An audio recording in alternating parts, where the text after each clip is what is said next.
Welcome back to a new video. So this is my training session from Saturday. Got a little behind on editing and just wanted to make sure that I was getting enough sleep just because, it's the healthy thing to do, even outside of just being better at training. It's just good to make sure you get enough sleep.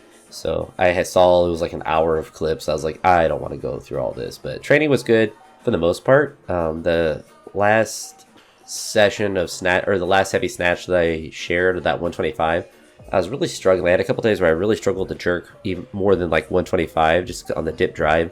My left knee was giving me issues, which was really unique. But thankfully on this day, it cleared up. Today was kind of like a do or die day with clean jerks, to where if I wasn't really smashing 150 and felt really confident with it, then I was going to really consider just like, all right, it's like I just not going to be able to compete because I wasn't going to be able to, do a heavy clean jerk. Snatches have continued to feel pretty good. 120 and 125 are more consistent, and we're at least I'm hitting them several times, which is really good. I know in the last preparation that I did last year, the snatches were kind of all over the place, and I was pressing out really poorly with my left arm on the heavier snatches, and it's not as if I'm perfectly stable on all the heavy reps, but I'm certainly better than where I was last year. I'm pretty confident that I can open 123 and then go 127 and take a really good crack at 130. I think as the peak continues, as I start to kind of deload some of the volume from the squats and just in general, that 130 is definitely a very achievable number, especially because I've hit 125 a couple times, and not that it's super easy, but it's it's there. So I probably won't obviously go 120 to 125 at the meet, 123, 127, and then jump to 130. Clean jerks, thankfully, I think I mentioned at the beginning, this was kind of like the do or die day to make sure my knee was feeling good, and thankfully it was. I felt a little bit on the 125, but really just have to commit to dip driving deeper. What I've noticed is obviously that makes my jerk better. I'm not short dipping it and trying to use the bar too much. I'm just using my leg strength. Even there, you can kind of see I'm kind of short dipping it. And some of that's just because the bar, or because it's only 70 kilos. But some of that is also just apprehension, because when I dip drive, that's where my left knee was giving me the most issues. Sometimes when I was, my foot was out on the split. But I probably also, another kind of weird thing, I have the wraps on for a lot of these sessions. I just forgot my knee sleeves. And these wraps work really well. You just kind of have to keep redoing them. So in a competition setting, I wouldn't use them just because I don't want to get in a situation where like I'm up to lift and I have to wrap them really quick. And they you have to just constantly fix them. So it's not, they work as well as the sleeves do. You kind of see some of the hesitation there, yeah, even after. But when I did this 140, it felt really good. And this, I just really committed to just dip driving deeper. And the jerk felt really good. And timing, everything felt really good with it. I even felt like it was almost behind me a little too far. And that's usually a good sign. It just means I'm kind of like with snatches, like if you miss it behind, it means you kind of overextended, but you have the power to do it. And this 151, when I did it, it felt super easy. Everything felt really good with it. The clean felt like the bar speed felt really good. The stand up, everything felt really good. And this first one was a little bit forward, but honestly, I haven't tried 157 in a couple of weeks just because, my knee's been kind of not letting me go above like 140. And so I was happy to even attempt that. The jerk, the dip drive wasn't very strong, so I wasn't able to do it on the first one.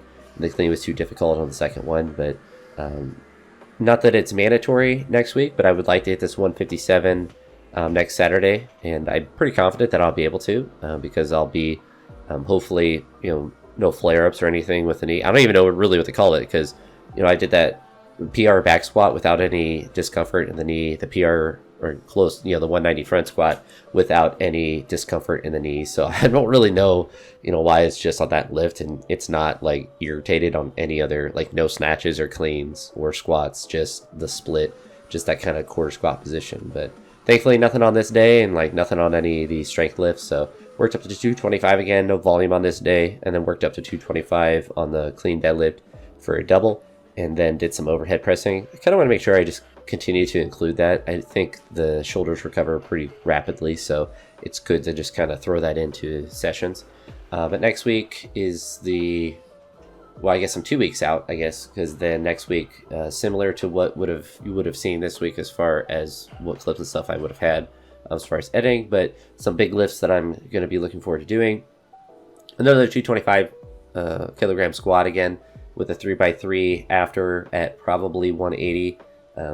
But no foot snatches, I could probably push pretty hard again.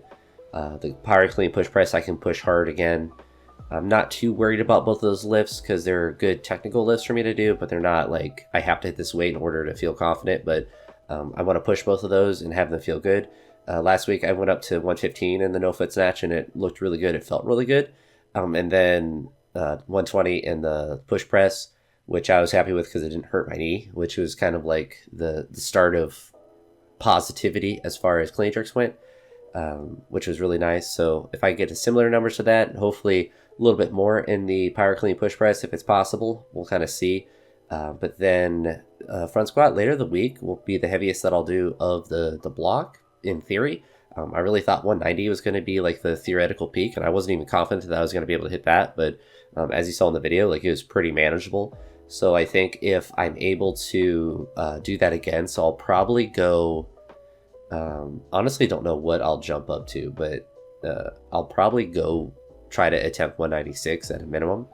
And then if that happens, then maybe a little bit more, because that would be a PR. 195, what I saw is what my best front squat is, so 430, which I wasn't even anticipating I was going to be strong enough to do that. But I mean, it makes sense with my legs. It's hard to hold those front squat positions. So that will be next week, and then the week of the competition, there'll be relatively heavy lifts in the squats, but not trying to go super maximal with them, just to allow myself to develop some of the speed or start to regain the speed.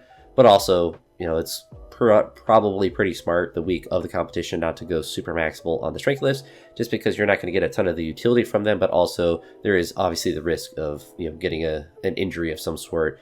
And with the lack of benefit from, like, say if I tried like a 245 back squat, like there's not a ton of utility in that for my maximal snatch clean jerk. But if I were to do 225 again and move it how I did in this session, and hopefully even faster, then there would be some utility. Same with the front squat.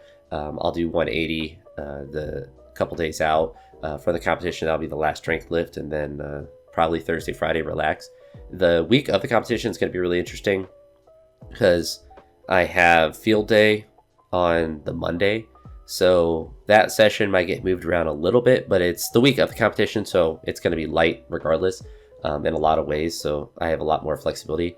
But then Friday I have a get-together with the retirement party, but I also am using a personal day this upcoming Friday on the 9th, and then next week on the 16th. So I'll have some extra time to relax and recuperate, because that's one of the things that, even though like I really like my job, I don't really feel like I'm stressed and stuff, or like it's a detriment to my training to teach. But it's also like, if you're walking around or doing anything all day, then that obviously, if you can eliminate that in the short term, that's going to have an acute effect on your recoverability for the hopeful next day of training.